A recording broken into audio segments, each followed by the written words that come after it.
ये radiant heat warmer है। इसमें डिस्प्ले ब्लिंक हो रही थी जब भी स्विच ऑन कर रहे थे। तो अभी चलते हैं, इसको चेक करते हैं क्या प्रॉब्लम आती है। ये हमने खोल रखा है पहले से ही ताकि ज़्यादा टाइम ना वेस्ट हो। तो हमने इसको वेरीफाई किया है, यहाँ से मल्टीमीटर लगाया तो हमें पता चला कि यहाँ की कंटिन्यूटी सही नहीं है स्विच की।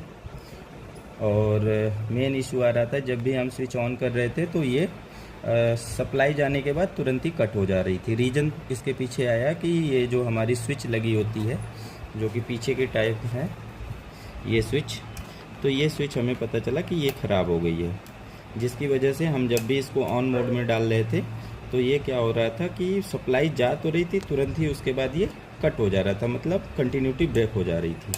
तो इसको चेक करने के लिए पहले हमने क्या किया कि इसमें जो हमारे सप्लाई है इसमें 2 फ्यूज लगे होते हैं, उसको भी चेक करना पड़ता है पहले। एक फ्यूज तो ये है और एक फ्यूज हमारा इसमें लगा होता है कि जो जब इसे ओपन करते हैं तो इसमें एक फ्यूज मिलता है। इसमें 2 फ्यूज होते हैं बेसिकली, लेकिन एक से ही काम चलाते हैं सब लोग। और उसके बाद एक फ्यूज यहाँ पे होता है जो सप्लाई बोर्ड के लिए होता है, ये हमारा पावर सप्लाई बोर्ड होता है। तो हमने सब कुछ पता कर लिया है कि ये स्विच का इशू है।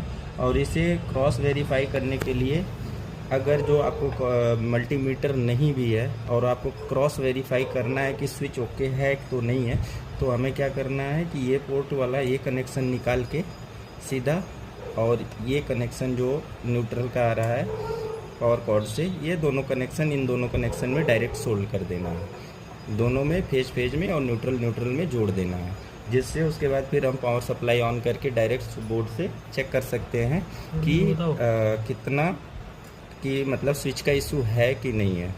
और अगर स्विच का इशू नहीं है और आगे कुछ प्रॉब्लम आ रहा है तो फिर हम उसके साथ आगे बढ़ते हैं। लड़के तो बताओ। तो